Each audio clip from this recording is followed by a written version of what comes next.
pessoal, tudo bem com vocês? E sejam bem-vindos a mais um episódio de Lendo em Inglês com o livro The Star Shepherd. Hoje nós vamos ler aqui o capítulo 15. Vamos aí continuar acompanhando as aventuras do Carol. Mas antes de começar lendo, gostaria de lembrar vocês que o link para a compra desse livro aqui tá aqui na descrição do vídeo. Pode checar lá. É um livro importado, né, aí no Brasil, então se você for comprar ele em inglês, ele é um pouquinho mais caro, né, ele é um pouco caro, mas se você quiser estudar ou se você quiser ter o livro físico para acompanhar os vídeos aqui, o link vai estar aqui na descrição. Agora, se você não puder comprar o livro físico, eu vou deixar as legendas aqui enquanto eu estiver lendo para você poder acompanhar com as legendas a minha leitura. E aí depois que você escutar, né, acompanhando as legendas, o vídeo todo, você pode voltar para poder ler as legendas em voz alta, caso você não tenha o livro com você, tá? É importante ter o livro para que você possa fazer o seu treinamento, para que você possa fazer a sua leitura em voz alta, tá? Porque o foco desse livro é te ajudar a melhorar o seu vocabulário, a sua pronúncia, a sua leitura em inglês. Então, é muito importante que você faça a sua parte e você faça a leitura em voz alta.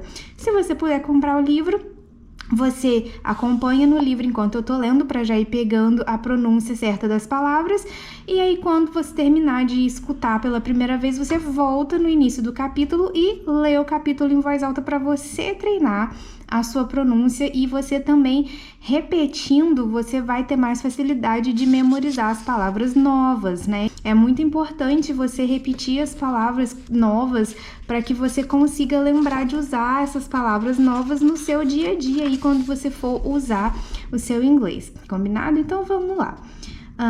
Chapter 15. Carol left the council's watchtower at dusk with his pack, his dog, and assurances from Jacques that he'd try to persuade the council to be more reasonable. Since they had decided it would be more prudent to divide the coverage between neighboring shepherds than to send a replacement immediately, Carol's tower wouldn't have a new occupant until they went through the approval process for a new star shepherd. According to Jacques, they didn't get that many applicants anymore, and it would likely be months before they appointed a replacement. Even so, any hope he had been harboring that his father might be redeemed had fled.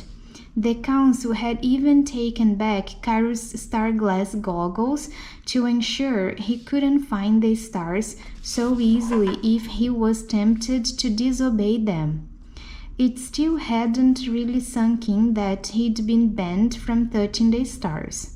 He feared the weak hollowness inside him was only an echo of what was to come.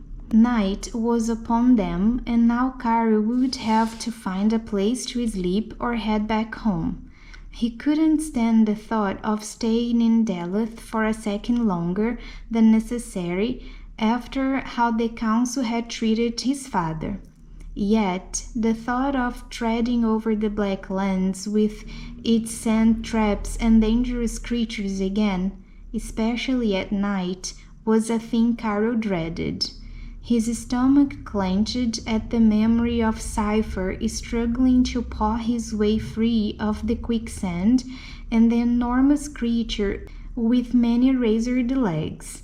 There was a port town below the cliff and the watchtower. Perhaps they might have a suggestion of a better means of getting home. Carol had heard from his father that the sea passage was safer and shorter than going through the Black Lands, but it was also very expensive. They'd never had the extra money to try it. They headed down the hill and slipped into the town unnoticed. At the first trough he could find, Carol washed off his face and hands and Cypher as best he could. The black, sooty sand still clung to them, but the cool water made them both marginally more presentable. If Carol wanted to find help here, he'd better not look like a thieving street urchin. The poor town was small, but clearly hadn't suffered for it. It bustled with activity from the manor houses up on the hill, all the way to the taverns and merchant shops and down to the docks. The air was salty with sea brine, which almost reminded him of home. Dren had a much smaller port than this place, but that salty air was unmistakable. A few travelers or townspeople, it was impossible to tell which, gave Carol strange glances, but most ignored him and went on their way. He could be invisible here. No one knew who he was. This filled Carol with a mix of power and sadness. He was someone. He just wasn't someone here. As he ventured through the merchant shops, a sweet smell, like chocolate croissants baked to a perfect golden brown, wafted over him. He missed Andra, her soft hands and laughing voice, and how she always smelled as sweet as the pastries in the bakery. He wondered if she really was sneaking out at night to keep watch in the tower, or if she'd been caught by Bolding and gotten into trouble already. He hoped not, for both their sakes and the stars. Carol's stomach growled as he made his way down to the docks. Perhaps he could convince someone to let him work on a ship that would take him back to Dren. He found an empty overturned crate and chewed away the gulls before sitting down and opening his pack. He pulled out some jerky from himself and a couple biscuits for Cypher, as they ate their meal while they watched the gulls swoop and dive into the bay. Sailors and ship boys scurried across the docks. One group caught Carol's eye as they wandered from a nearby tavern and strolled back toward the big ships moored at the end of the docks. They joked and shoved each other. Their laughter rang through the air, making Carol's heart hurt. He didn't have anyone to laugh with, unless you counted Cypher. He began to turn away, but a word caught his attention. Dren. "Hurry up, boys," one sailor yelled, trotting down the dock ahead of the others. "Captain will be furious if we're late shipping out for Dren. We can't spend long there as it is, since we have to continue on to Symphoria." Kyrie nearly dropped his lunch. He leapt up and ran toward the sailors. "Excuse me," he called. They swung around and one of them laughed. "Yes?" the sailor said. He was a young man with some weathered skin and a ring piercing his nose. "Are you in need of any help on your ship? I can do odd jobs and wash floors."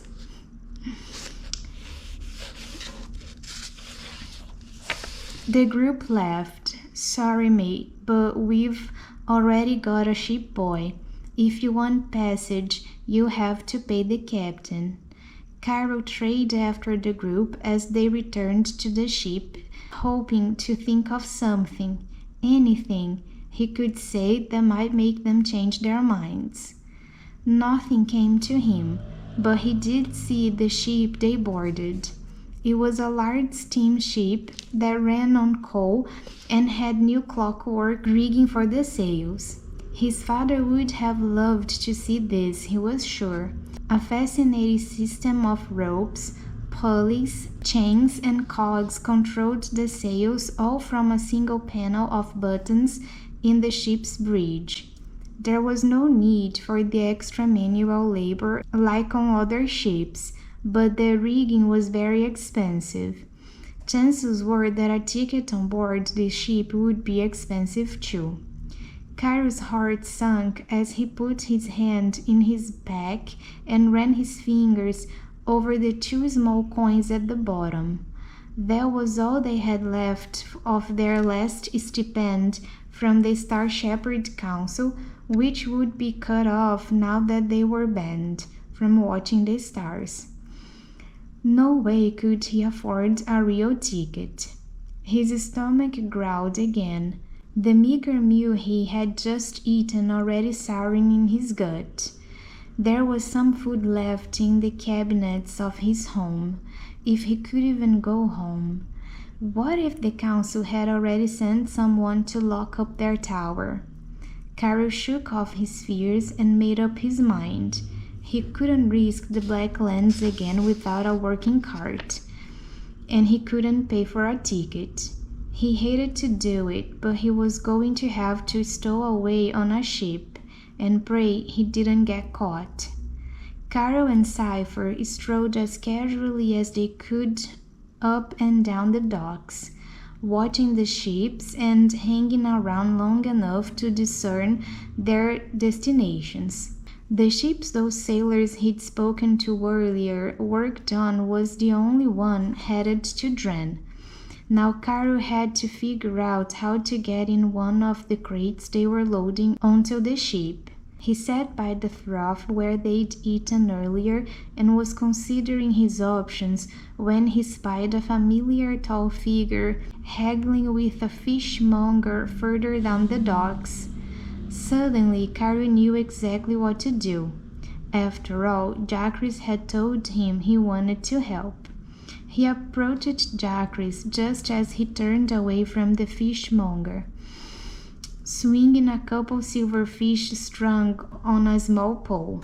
Surprise ran over Jacques' face. "Carol, why aren't you on your way home?" Carol kicked at a rock stuck between the boards. "Remember when you said you wished you could help?" He smiled hopefully. Jacques studied Carol for a moment. "The council would censor me if I paid your way on a ship so soon after you've been cast out of our ranks." "Oh no, I wouldn't dream of asking you to pay my way. But do they have any rules about causing a little distraction?" Jacques' eyes widened. "What do you need a distraction for?" Carol grinned, trying to exude more confidence than he felt, even though his stomach twisted. "So I can sneak on board. I can't go across the Black Lands again. I almost lost my dog on the way here." Jacques laughed. "You are very different than your father, Carol." He paused, then sighed. "All right, I shall help you. There are no rules against that." Relief flooded Carol. "Thank you. Cypher and I will walk past that ship over there." He pointed to the one headed for Dren. "And then we'll double back and duck down behind those crates, waiting to be loaded into the hull. If you can distract the sailors, then we can crawl inside one of the crates." "All right," Jacques said with a wink. "This might actually be fun. Definitely more than the council." Carol picked up his things, Cypher at his heels. His heart drummed against his rib cage as he neared the big ship. 1,000 questions swam through his brain. If he was caught, what would they do to him? What if the sailors on the docks noticed him doubling back? What if he got into the wrong crate and ended up on the wrong ship? What if Jacques was terrible at causing distractions? Or worse, what if he told on him? He walked past a steamer and then another ship, a schooner, before doubling back and ducking down behind one of the large shipping crates. Next to the ship was a giant pulley and a platform that rose and fell using gears as big as Carol himself. He held his breath, hoping Jacques was true to his word and gave him the opening he would need to get safely inside the crate with Cypher. A few moments later, Jacques' tall shadow fell over the nearby sailors. "Hey," Jacques yelled, "I know you. You cheated me out of 100 gold pieces at cards last week."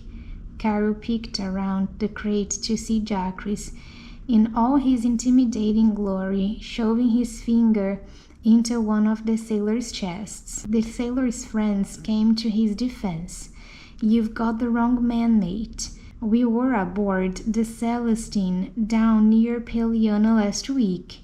Oh, I don't think so, Jacques growled. I never forget a face. All the sailors had their backs to Carol. This was his chance. He scooped up Cypher and opened the lid of the crate as quietly as he could. He peeked inside. It was filled with straw and a few large pieces of wood and planks, probably destined for the woodworker in the Dren marketplace. Carol hopped inside and nestled into the hay between the pieces, then closed the lid on the crate. The latch caught automatically. Outside, Drax wrapped up his ploy. Really? You're sure you weren't in this port? Yes, for the last time. Now go away and let us do our jobs. You got a brother? He asked. No. Jacques mumbled something else, and then, through a crack in the crate, Carol watched him walk back toward the town. Carol sighed. Now all he had to do was wait. E é isso aí, o capítulo de hoje. Carol aí tentando voltar para casa, né, para Dren, depois de ter ido no council e ter sido banido. Então precisou aí da ajuda do Jacques para poder distrair, né, os marinheiros ali, os não chega a ser pirata, né, mas os marinheiros ali, para ele poder entrar escondido no navio que vai para Dren, que é a cidade onde ele mora. Vamos ver o que vai dar, né? Provavelmente ele vai ser descoberto no navio. Vamos ver o que vai acontecer com ele, pessoal. Então é isso aí, espero que vocês tenham gostado aí de treinar inglês com mais um capítulo desse livro. A gente tá aí, ó, chegando na metade da leitura, né? Vamos ver o que vai acontecer com o Carol, com o Cypher e com o pai dele que tá desaparecido. Treine bastante a sua leitura, não se esqueça de ler você mesmo em voz alta, ou com o livro se você adquirir, ou com as legendas aqui. E muito obrigado por chegar até aqui. Se você gostou desse vídeo, clique em gostei, que isso me ajuda bastante. Se inscreve no canal, envia os vídeos que você gostar para as pessoas que você conhece, que você acha que vão gostar também, né, dos vídeos aqui do canal. Isso ajuda bastante, ajuda o canal a crescer. Então eu fico muito grata quando vocês compartilham os meus vídeos. E a gente vai continuar lendo inglês, lendo Anne de Green Gables, falando das minhas leituras, falando um pouquinho aqui de como eu morar na Itália nos próximos vídeos, pessoal. A gente se vê por aí. Tchau!